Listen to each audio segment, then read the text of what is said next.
British বিরোধী বিপ্লবের মহানায়ক তিতুমীরের আসল নাম সৈয়দ মীর নিসার আলী। তার জন্ম ভারতের ২৪ পরগনার একটি গ্রামে। শোনা যায়, প্রথম জীবনে তিতুমীর একজন পেশাদার মল্লযোদ্ধা ছিলেন। নদিয়ার একটি দাঙ্গায় অংশগ্রহণ করার কারণে জেলে যেতে হয়েছিল তিতুমীরকে। এরপর তিতুমীরের জীবনে আসে পরিবর্তন। তিনি জেল থেকে ছাড়া পেয়ে ধর্মচর্চায় মন দেন এবং পবিত্র মক্কায় হজ পালন করতে যান। সেখানেই উত্তর ভারতের বিখ্যাত ওয়াহাবি আন্দোলনের নেতা সৈয়দ আহমদের সঙ্গে তিতুমীরের পরিচয় হয়। তিনি সৈয়দ আহমদের শিষ্যত্ব গ্রহণ করেন। তিতুমীরের জীবনে সৈয়দ আহমদের প্রভাব দেখা যায় তার পরবর্তী কার্যক্রমে। দেশে ফিরে ধর্মীয় সংস্কার আন্দোলনে নামেন তিতুমীর ওরফে মীর নিসার আলী। তিতুমীরের আদর্শে উদ্বুদ্ধ হয়ে হাজার হাজার স্থানীয় মুসলমান কৃষক তার শিষ্যত্ব গ্রহণ করে। সে সময় ভারতে বসবাসরত অঞ্চলে নীলকর ও লবণের ঠিকাদারদের অত্যাচারে স্থানীয় কৃষকদের জীবন দুর্বিষহ হয়ে উঠেছিল। সেই সঙ্গে ছিল কৃষকদের উপর জমিদারদের যাচ্ছেতাই হয়রানি ও নিপীড়ন। এসব অন্যায় অত্যাচার তিতুমীরকে ক্ষুব্ধ করে তোলে।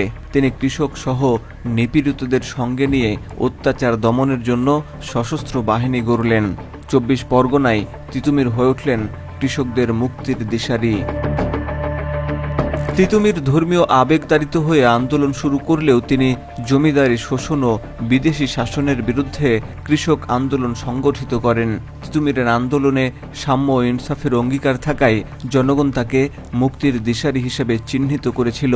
জনতার এই ঐক্যে আতঙ্কিত হয়ে পড়েছিল স্থানীয় জমিদারগণ। জমিদার, নীলকর, কুঠির, গোমস্তা ও থানার দারোগা মিলে গরিব মুসলমানদের উপর শুরু করে নতুন নতুন অত্যাচার।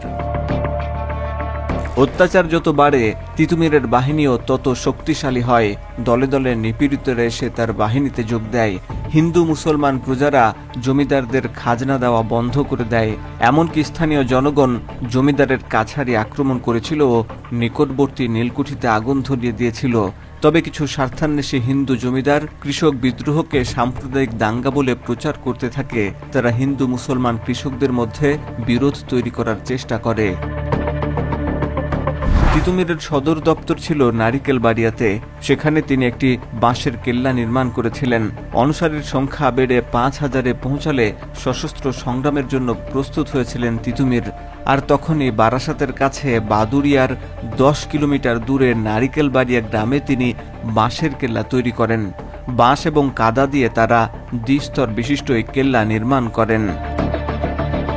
তিতুমীর ভারতের বর্তমান ২৪ পরগনা, নদিয়া এবং ফরিদপুরের বিস্তীর্ণ অঞ্চলের অধিকার নিয়ে ব্রিটিশ শাসনের বিরুদ্ধে স্বাধীনতা ঘোষণা করেন।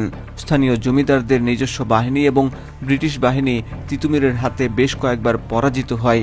সবশেষে তিতুমীরকে দমন করার জন্য কর্নেল স্টুয়ারের নেতৃত্বে ১০০ ঘোড়সওয়ার সৈন্য, ৩০০ পদাতিক দেশীয় সৈন্য ও ২টি কামান পাঠানো হয়।